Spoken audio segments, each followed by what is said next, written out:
I decided 2 days ago to just get in the car and drive with no real destination in mind.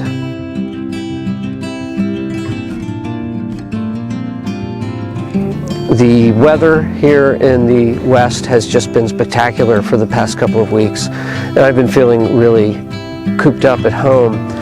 And pair that with the fact that I just had a relationship end in a really sudden and violent way, and it was really time for me to hit the road. The other reason I'm out is more fun, and it has to do with this camera here. This is a Nikon Nikkormat FTN, and it's a camera I've had my entire life. It's the camera I use to record my kids' childhoods. I've used it to do art. I've used it in graduate school for projects. It's been a constant. The thing is that for the past, I want to say 30 years or so, I've only used it with a handheld light meter. As a fully manual camera. This camera was initially intended to work with mercury batteries, which were discontinued, I believe, in the 1980s because of environmental regulations. So I've always used it as a fully manual camera. I was watching videos last week and I came across one of a guy also using an FTN, and he had found replacement batteries for it and was using the onboard light meter. He stated what batteries he was using and he showed examples from his camera in the video, and I got curious because this light meter hasn't had current running through it in over 30 years, so would the light meter work? I should say I think this is a really cool camera, and maybe that's just because I've always had it. But in fact, I've never bought a 35mm camera because I've always had this one. It's really rugged and sturdy. It's got a metal shutter that goes up to 1/1000th of a second without a battery. So it's really a great, kind of a workhorse of a camera. But the question is, does the light meter work? And that's what I'm gonna find out this weekend. So yesterday I was in City of Rocks. Today I'm in the Curlew National Grasslands, and when I'm done here, I'm gonna drive north. I'm thinking maybe going to Craters of the Moon, but we'll see. I don't really know. I'm just gonna drive and explore and improvise.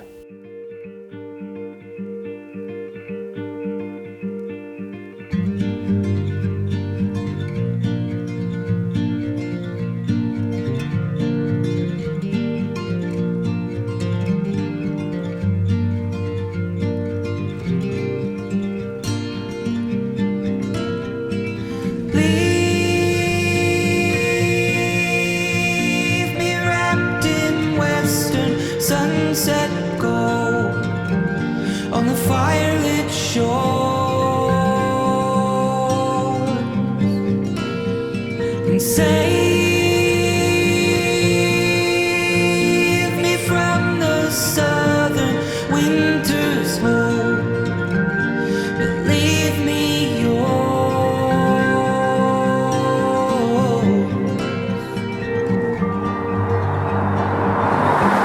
Redemption glows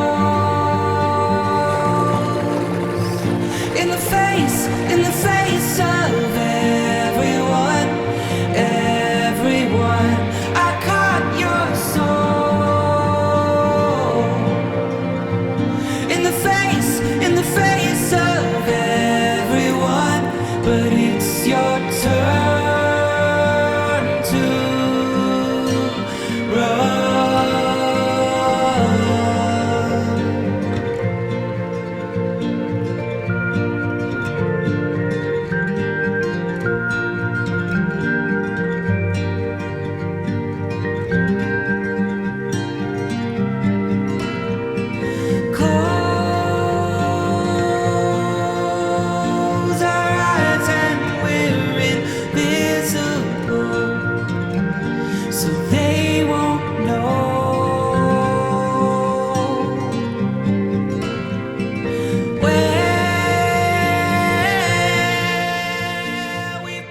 Okay, so I've had a change of plans.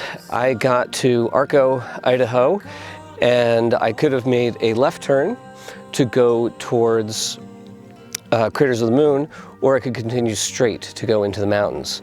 And me being me, it was really hard to resist the pull of the mountains, so I continued straight. I looked on the map. I think tonight I'm going to camp at the Mount Borah trailhead and campground. It's supposed to be a short and really steep hike. Gain something, if I'm remembering correctly, like 5,000 feet in elevation gain in just a few miles. So that's really some of my favorite terrain back home in Salt Lake. So even if I don't summit, I can still have a lot of fun playing in that environment. The sun's going down and I'm heading up to the campground. This is what's happening to the west. It's really pretty spectacular. And then to the east, I got some images of this fantastic alpine glow. It's getting exciting.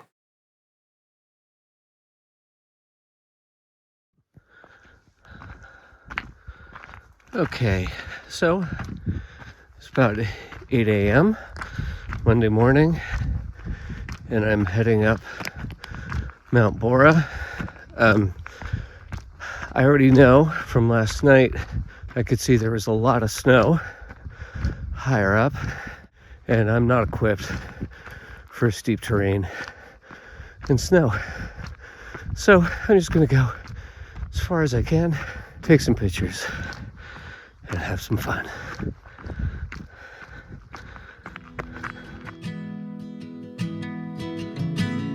I'm really getting that alpine feel.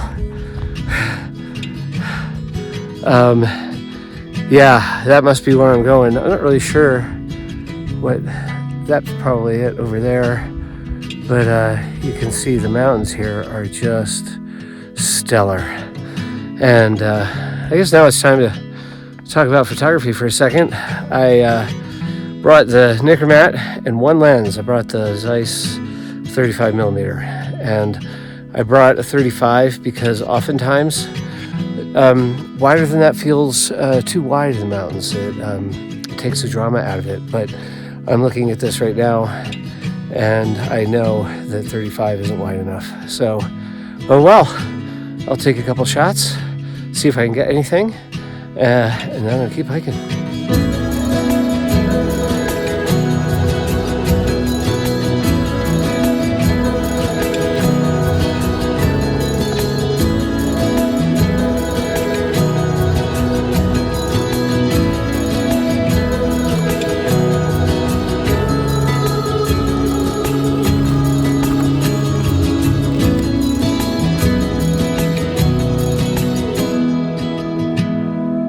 Things have started to get a little more technical.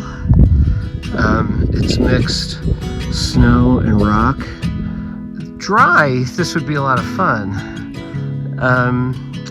But in the current situation, with nothing but a pair of trail runners on and not even a pair of gloves, I kind of feel like this is probably as high as I'm comfortable going, especially because no one knows I'm here.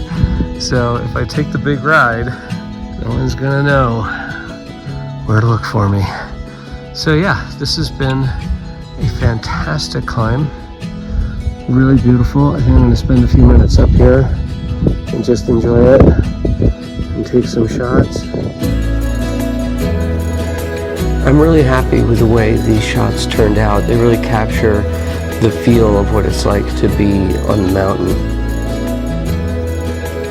This has been a really terrific few days of travel and solitude and reflection, and I just want to say thanks for coming along with me.